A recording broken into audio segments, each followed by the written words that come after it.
Hello, 'tis I, Fat Cow, and today we have been blessed with Rocky. Rocky? Yes, I love him too. Will be 5 in April. I have a couple of things to say. Nothing, major.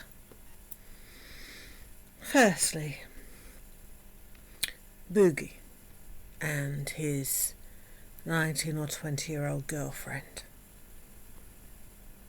Chantel with her 21, 22-year-old escort that she paid to have sex with when she was 37, I believe. I'll just leave that there, shall I? Also, when you decide to feed stray animals, it's not a once in a while thing.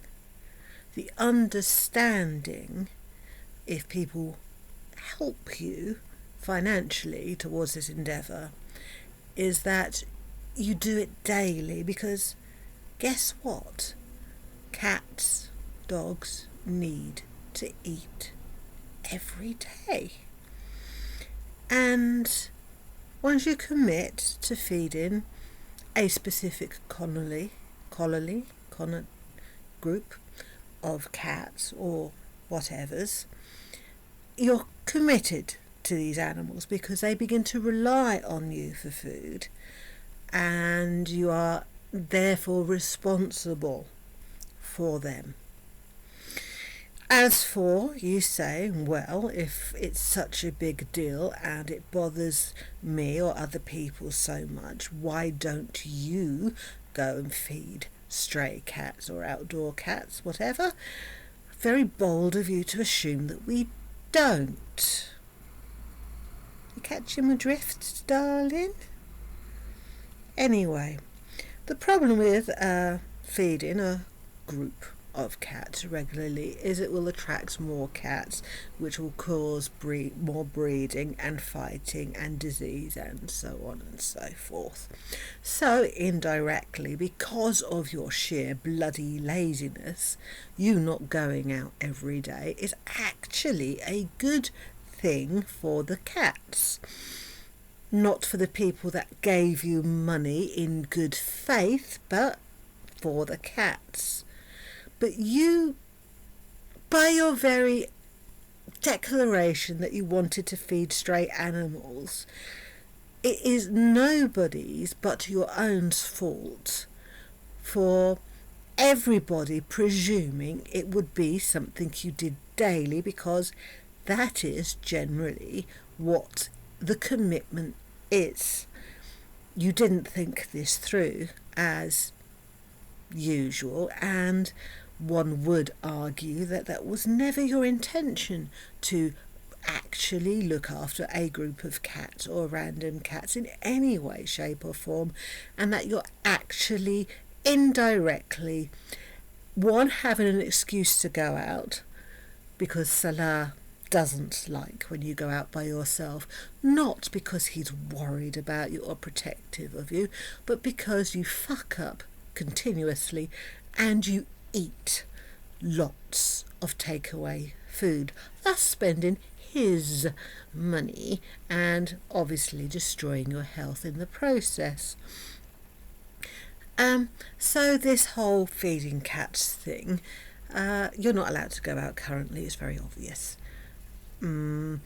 So this fundraising endeavour of yours is actually an excuse to go out and eat fast food and a way of paying for it.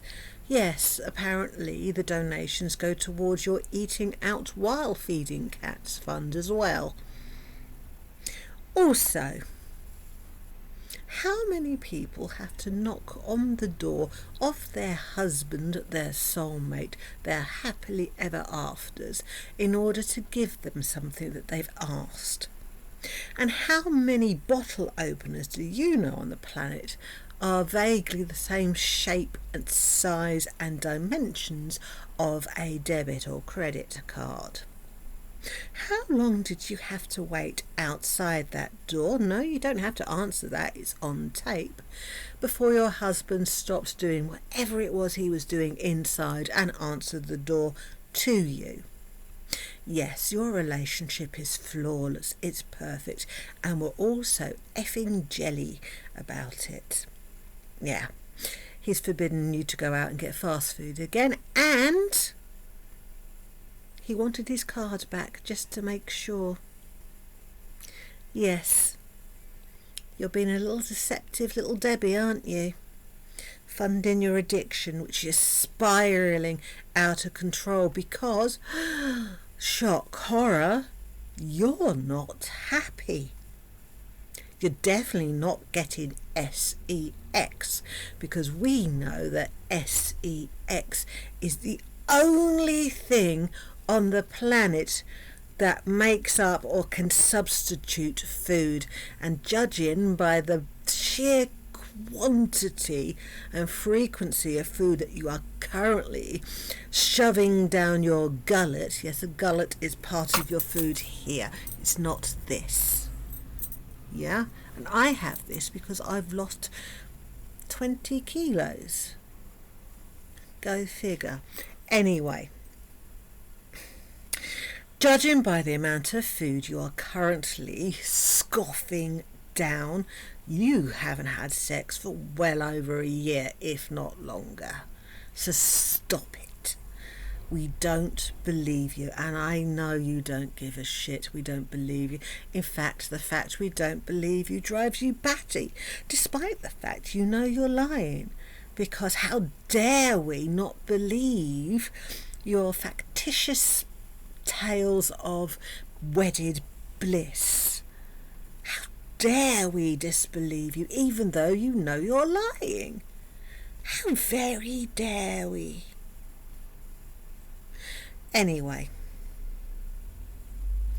nothing else to comment on apart from your vitriol, your bitterness, your absolute disdain for the life that everybody else lives is very much on show, my darling. And quite frankly, let me use my favourite word for you. It's pitiful. It's pathetic. You are failing at life. But don't worry, sweetheart. It won't go on for much longer. It's me again. But only because of the overabundance of red lipstick seems to have made me a bit sassy. So, yeah, okay, kudos to you, Foodie. It does work. By the way, my cat is snoring. I doubt you could hear it, but I want you to see this. Baby is very, very, very asleep.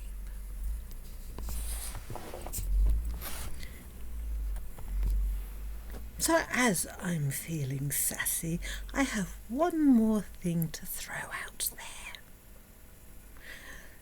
You're not going to celebrate Valentine's. I don't like chocolates. I can't look after flowers. What's the perfect setup so that your husband can show his love for you to the whole entire world by surprising you with some Valentine's gifts? It's perfect. What an opportunity to show the world how genuinely your husband worships the very ground you walk on, even though he locks his bedroom door to you and you have to knock just to get him to open. And the fact that he's never on screen and he can't even bear to be seen with you anymore. Yes, that man obviously worships every single effing inch of you. Wow. Red lipstick is dangerous. I must use it more.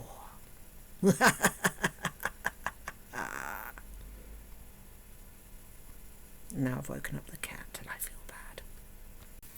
One more last thing. People who share bedrooms do not lock each other out of shared bedroom because it's shared. You have stuff in there too, surely.